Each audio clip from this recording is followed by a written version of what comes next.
ഈ ഭൂമിയിലൂടെ കടന്നു പോകുമ്പോൾ, ദൈവനാമത്തിലായിരിക്കുമ്പോൾ എനിക്കവനെക്കുറിച്ച് ലജ്ജയില്ല. എന്നെക്കുറിച്ച് നാണിക്കുന്നവനെക്കുറിച്ച് ഞാനും നാണിക്കുമെന്നൊരു വേദവാക്യമുണ്ട്. ലജ്ജയില്ലാതെ മടിയില്ലാതെ അവനെ ഉയർത്തുവാൻ തക്കവണ്ണം ഇനിയുള്ള കാലം കഴിഞ്ഞത് കഴിഞ്ഞു. ഇനി അധികം മുന്നോട്ടുണ്ടോ എന്നൊന്നും എനിക്കറിയില്ല.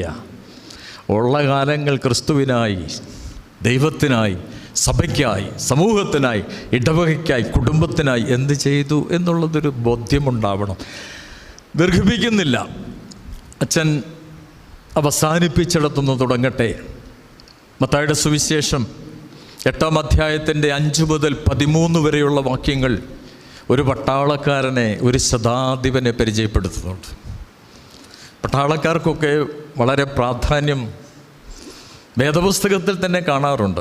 ഒരു പട്ടാളക്കാരൻ നമ്മെ ഇന്ന് പഠിപ്പിക്കുന്നുണ്ട്. പട്ടക്കാരന് മാത്രമല്ല, പട്ടാളക്കാരനും വിശുദ്ധനാകാമെന്ന് നമ്മെ